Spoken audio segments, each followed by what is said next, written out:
નમસ્કાર ગુજરાત। આજના મુખ્ય સમાચારની અંદર આજથી લાગુ થશે નવા નિયમો, જેમાં રાશન કાર્ડ, આધાર કાર્ડ અને પાન કાર્ડ ધારકો આપે ધ્યાન। એલપીજી ગેસ સિલિન્ડરના ભાવમાં થશે ઘટાડો, ખેડૂતોના હિતમાં મોટો નિર્ણય। આઈ ખેડૂત પોર્ટલ ખુલ્લું મુકાયું। ખેડૂતો માટે પીએમ કિસાન યોજનાનો 20મો હપ્તો ક્યારે આવશે? ખેડૂતોને મળશે 30,000 રૂપિયાની સહાય। તો ગામડાના લાખો લોકો માટે કામના સમાચાર। હવે પેકેટની અંદર મળશે અનાજ। પીએમ આવાસ યોજનામાં થશે ફેરફારો। ખેડૂતોના દેવા માફી અંગે ફેસલો અને આજના સૌથી મોટા ખેડૂત ઉપયોગી સમાચાર જાણીશું આજના આ વિડીયોની અંદર। મિત્રો, દરેક સમાચાર, દરેક માહિતી જણાવીએ એ પહેલા ગુજરાતના જે પણ મિત્રો ચેનલ પર જો પહેલી વાર આવ્યા હોય તો મિત્રો ખાસ કરીને વિડીયોને એક લાઇક કરી ચેનલને સબસ્ક્રાઇબ કરવાનું ભૂલતા નહીં। સાથે આજનો આ વિડીયો છે જેને અંત સુધી જોતા રહેજો।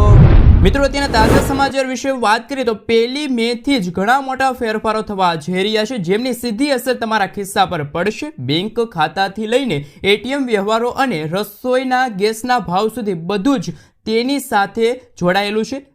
તેથી આ નિયમો વિશે અગાઉથી જાણવું તમારા માટે ખૂબ જ મહત્વપૂર્ણ છે, જેથી તમારે પછી કોઈ પણ સમસ્યાનો સામનો ન કરવો પડે। આ ફેરફારો તમારા વ્યવહારો અને સેવાઓને સીધી અસર કરશે, જેમ કે એટીએમ ઉપાડ મર્યાદા છે, બેંક ચાર્જ છે અને એલપીજી ગેસ સિલિન્ડરના ભાવ છે। એમાં પણ મિત્રો 1 તારીખથી જ આજથી જ નવા નિયમો છે એ લાગુ થઈ ગયા છે। મિત્રો, આપણે જણાવી દઈએ કે એલપીજી ગેસ સિલિન્ડરના ભાવમાં થશે ફેરફાર।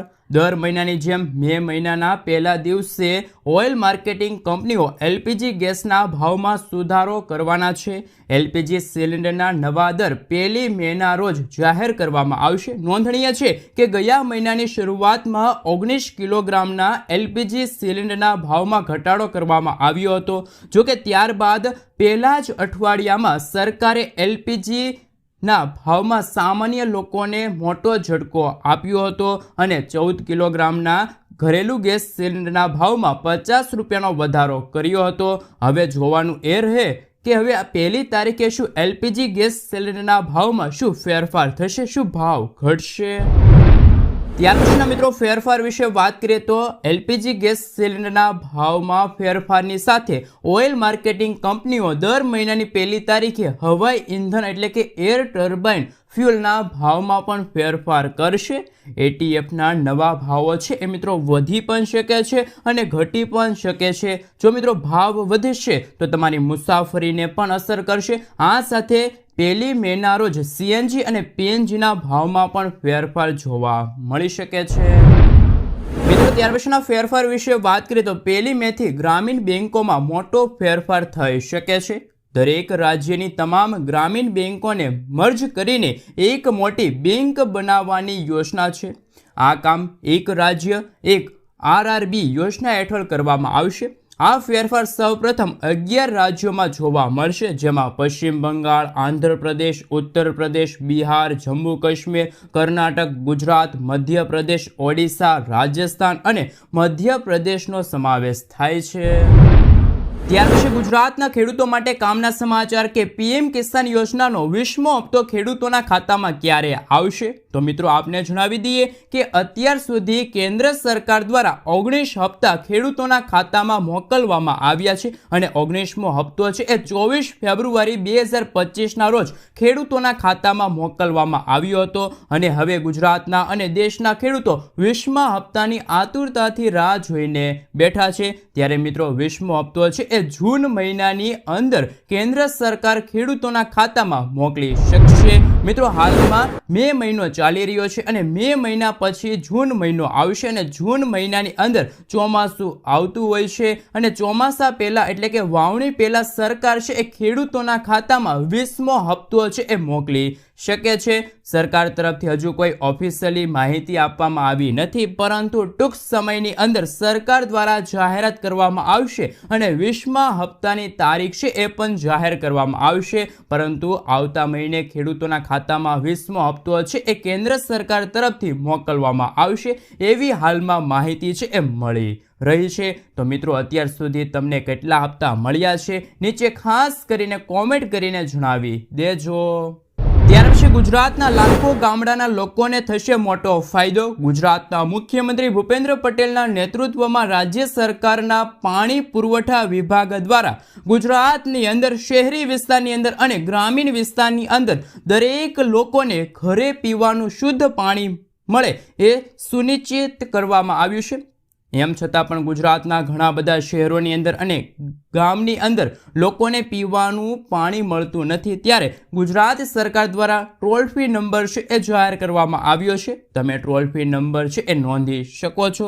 1916 ટોલ ફ્રી નંબર છે એ મિત્રો પાણી પુરવઠા વિભાગ દ્વારા જાહેર કરવામાં આવ્યો છે. તમારા ગામની અંદર, તમારા શહેરની અંદર, તમારા વિસ્તારની અંદર પીવાનું શુદ્ધ પાણી તમને નથી મળતું તો તમારી ફરિયાદ છે એ તમે આ નંબર ઉપર ફોન કરીને નોંધાવી શકો છો. મિત્રો 90% હિસાબની અંદર ફરિયાદ નોંધાવ્યા પછી પાણીની સમસ્યા છે એ દૂર થઈ જાય છે એવા રિપોર્ટ મળી રહ્યા છે. અને ભૂપેન્દ્ર પટેલની સરકાર દ્વારા પીવાના પાણીની સમસ્યાને લઈને ટોલ ફ્રી નંબર છે એ જાહેર કરવામાં આવ્યો છે. તમારા વિસ્તારની અંદર પણ પીવાના શુદ્ધ પાણીની સમસ્યા હોય, તકલીફો હોય તો તમે આ ટોલ ફ્રી નંબર ઉપર ફોન કરીને તમારી ફરિયાદ છે એ નોંધાવી શકશો.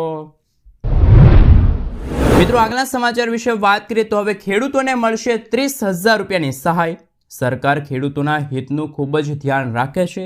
એટલા માટે સરકાર પણ તેમના માટે વિવિધ પ્રકારની યોજનાઓ લાવે છે જેથી ખેડૂતોને મહત્તમ લાભ મળી શકે. પ્રધાનમંત્રી કિસાન સન્માન નિધિ યોજના દ્વારા દેશના કરોડો ખેડૂતોને દર વર્ષે 6,000 રૂપિયાનો લાભ મળે છે. તો હવે રાજસ્થાન સરકારે ખેડૂતોને અલગથી પ્રોત્સાહન રકમ આપવાની જાહેરાત કરી છે. તમને જણાવી દઈએ કે રાજસ્થાનમાં બળદોની સંખ્યા ઝડપથી ઘટી રહી છે અને આ વાતને ધ્યાનમાં રાખીને રાજસ્થાન સરકાર બળદની જોડી સાથે ખેતી કરતા ખેડૂતોને દર વર્ષે 30,000 રૂપિયા અલગથી આપશે. તો મિત્રો, આપને જણાવી દઈએ કે આ યોજનાનો લાભ રાજસ્થાનમાં પસંદગીના ખેડૂતોને જ મળશે.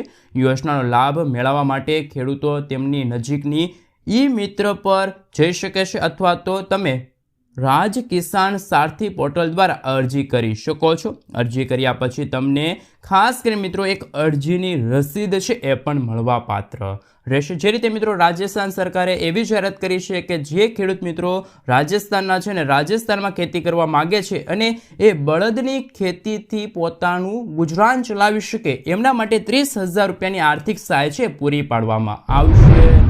ત્યાર પછી ગુજરાતના ખેડૂતો માટે વધુ એક કામના સમાચાર કે કપાસ અને અન્ય ખરીફ પાકનું વાવેતર કરતા જે નર્મદા કમાન્ડ વિસ્તારના ખેડૂતો છે એમને આ વર્ષે 1 મહિનો અગાઉ પાણી છે એ આપવામાં આવશે. એટલે કે જરૂરિયાત મુજબ સિંચાઈનું પાણી છે 1 મહિના વહેલું આપવામાં આવશે.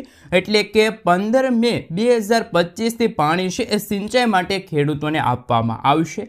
સામાન્ય રીતે સરદાર સરોવર યોજના હેઠળ પિયત વિસ્તારના જે ખેડૂતો છે ખરીફ સિઝન લઈ રહ્યા છે એમને પાણી છે એ 15 જૂન પછી આપવામાં આવતું હોય છે. પરંતુ સરકારે આ વખતે નવો નિર્ણય લીધો છે અને એ અંતર્ગત નર્મદા કમાન્ડ વિસ્તારના જે ખેડૂતો છે એ આગોતરું આયોજન કરવા માગે છે, પાકનું વાવેતર કરવા માગે છે, વધુ ઉત્પાદન મેળવવા માગે છે, એમને સિંચાઈ માટે 1 મહિનો અગાઉ એટલે કે વહેલું પાણી છે એ આપવામાં આવશે. નર્મદા કમાન્ડ વિસ્તારના જે ખેડૂતો છે એમને મોટો ફાયદો થશે.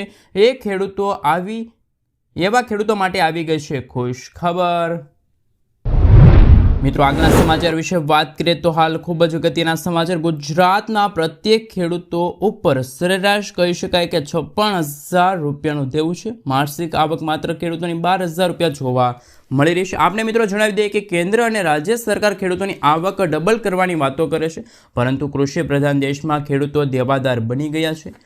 ગુજરાતના ખેડૂતોની આવક કરતાં જાવકના આંકડા વધુ છે. રાજ્યના પ્રત્યેક ખેડૂતોના માથે 50,000 રૂપિયા કરતાં પણ વધારાનું દેવું છે.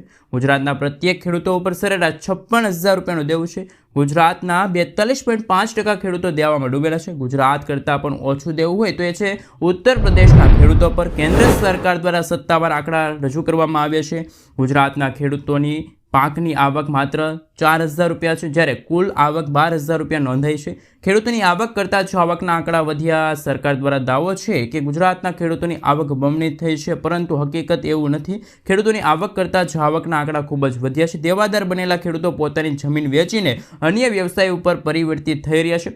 કેન્દ્રીય કૃષિ મંત્રાલયના આંકડા પ્રમાણે ગુજરાતમાં છેલ્લા નાણાકીય વર્ષ અંતર્ગત 38 લાખ ખેડૂતોએ 96,000 કરોડ રૂપિયાની લોન લીધી છે. તો મિત્રો આમ દિવસે ને દિવસે ખેડૂતો દેવાદાર બનતા જાય છે. જ્યારે મિત્રો ખાસ કરીને ખેડૂતોને ભારે વરસાદ છે, અતિવૃષ્ટિ છે, દુષ્કાળ પડે છે, ત્યારે ખેડૂતોના પાકને નુકસાન થાય છે. ખેડૂતોના પાકને પૂરતા ભાવ મળતા નથી, તેથી ખેડૂતો દેવામાં ડૂબતા જાય છે. તો મિત્રો તમારું આના વિશે શું કહેવું છે? ખરેખર ગુજરાતના પ્રત્યેક ખેડૂતોના દેવામાં થવા જોઈએ કે ના થવા જોઈએ? ખાસ નીચે કોમેન્ટ બોક્સમાં કોમેન્ટ કરીને જરૂરથી જણાવી આપજો.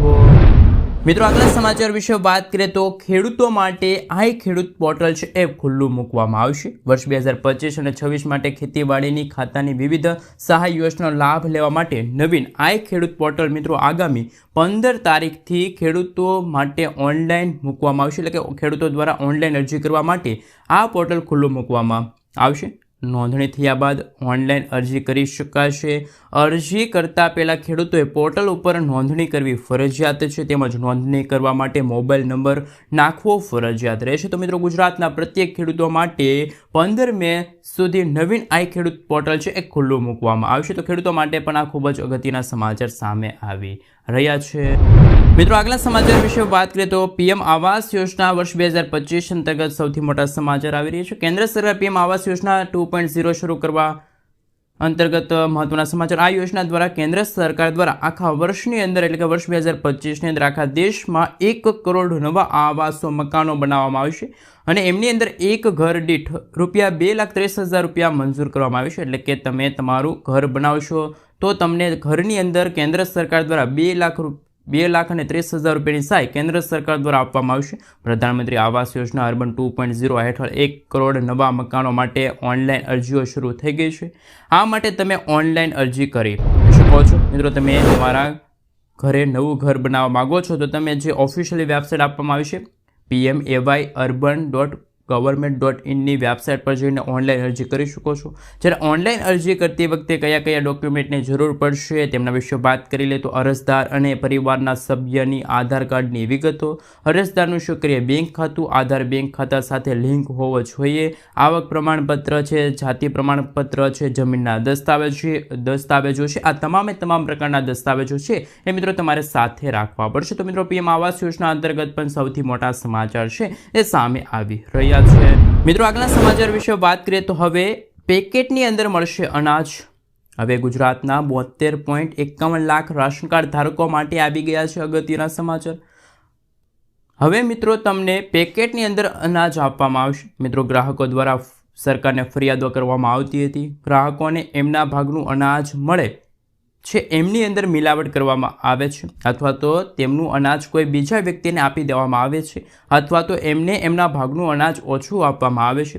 આજે ઘણી બધી ફરિયાદોને ધ્યાનમાં રાખીને રાજ્ય સરકારે અને કેન્દ્ર સરકાર આગામી દિવસોની અંદર એવો નિર્ણય લઈ શકે છે અને આવનારા દિવસોની અંદર મિત્રો તમામ રાશન કાર્ડ ધારકો છે એમને પેકેજની અંદર અનાજ આપવામાં આવશે. જે રીતે મિત્રો મીઠું આપવામાં આવે છે, ખાસ મિત્રો સિંગ તેલ જે પેકેટની અંદર આપવામાં આવે છે, એવી જ રીતે હવે રાશન કાર્ડ ધારકોને ચોખા છે, ઘઉં છે એ પેકેટની અંદર આપવામાં આવે છે. તો મિત્રો ગુજરાતના પ્રત્યેક રાશન કાર્ડ ધારકો માટે અગત્યના સમાચાર. આવનારા સમયમાં એવું બની શકે કે જે પણ રાશન કાર્ડ ધારકો જ્યારે રાશનની દુકાને અનાજ લેવા જાય ત્યારે તેમને પેકેટની અંદર અનાજ છે એ મળતું જોવા મળશે. મિત્રો આગલા સમાચાર વિશે વાત કરીએ તો ખૂબ જ અગત્યના સમાચાર સામે આવી રહ્યા છે. જમીન રીત સર્વેને લઈને મોટા સમાચાર સામે આવ્યા. જમીન રીત સર્વેની કામગીરી અંગે મોટા સમાચાર સામે આવ્યા. વાસ્તવમાં જમીન રીત સર્વેમાં વાંધા અરજીઓની મુદતોમાં 1 વર્ષનો સમય વધારવામાં આવ્યો છે. આ અંગે મહેસૂલ વિભાગ દ્વારા સત્તાવાર પરિપત્ર બહાર પાડવામાં આવ્યો, જેમાં વાંધા અરજીઓ કરવાનો સમય હતો 1 વર્ષ માટે વધારવામાં આવ્યો છે. વાંધા અરજી 31 ડિસેમ્બર 2025 સુધી કરી શકાશે. રાજ્યના મહેસૂલ વિભાગ દ્વારા પરિપત્ર કરાયા. રાજ્યના ખેતીની જમીનના રેકોર્ડ રીત સર્વે અંતર્ગત ક્ષતિઓ દૂર કરવા માટે અરજીની તારીખો લંબાવવામાં આવી છે, જેમાં 1 વર્ષ સુધીમાં સમય વધારવામાં આવ્યો છે. પહેલાં મિત્રો આ તારીખ હતી 31 ડિસેમ્બર 2024. હવે 1 વર્ષનો સમયગાળો વધ્યો 31 માર્ચ 2025 સુધીમાં ક્ષતિ દૂર કરવા માટેની અરજીઓ છે એ ખેડૂત મિત્રો કરી શકે છે. તો જમીન રીસર્વેને લઈને પણ સૌથી મોટા સમાચાર છે એ વર્ષ 2025 અંતર્ગત મળી રહ્યા છે. ત્યાર પછી મિત્રો બેંકને લઈને ખૂબ જ મોટા સમાચાર મળી રહ્યા છે. મે મહિનાની અંદર ટોટલ 11 દિવસ સુધી બેંકો છે એ મિત્રો બંધ રહેવાની છે. મિત્રો રિઝર્વ બેંક ઓફ ઇન્ડિયા દ્વારા મે મહિનાનું રજા યાદી લિસ્ટ છે એ પણ જાહેર કરવામાં આવ્યું છે. ખાસ મિત્રો આ રજા યાદી લિસ્ટ છે તમે જોઈ લેજો, અને જેથી કરીને તમારે મે મહિનાની અંદર બેંકે ધક્કો ન થાય અને રજા સિવાયના દિવસે તમે બેંકના કામો છે એ કરાવી શકો. મિત્રો અહીંયા તમે ખાસ કરીને તારીખ જણાવી દઈએ આપને તો 4 તારીખે રવિવાર છે અને રવિવારના દિવસે રજા રહેશે. ત્યાર પછી 9 તારીખે મિત્રો શુક્રવાર છે, રવિન્દ્રનાથ ટાગોરની જયંતિ છે, એમાં પણ કેટલાક રાજ્યોની અંદર બેંકની અંદર રજા છે રહેશે. ત્યાર પછી 10 તારીખે બીજો શનિવાર છે, બીજા શનિવારે પણ બેંકો છે મિત્રો બંધ રહેશે. 11 તારીખે રવિવાર છે, રવિવારની તો રજા હોય જ છે. 12 તારીખે સોમવાર છે, વૃદ્ધ પૂર્ણિમા છે, એમાં પણ મોટાભાગના રાજ્યોની અંદર બેંકો છે એ બંધ રહેવાની છે. 16 તારીખે સિક્કિમની અંદર પણ ખાસ મિત્રો બેંકો છે બંધ રહેવાની છે.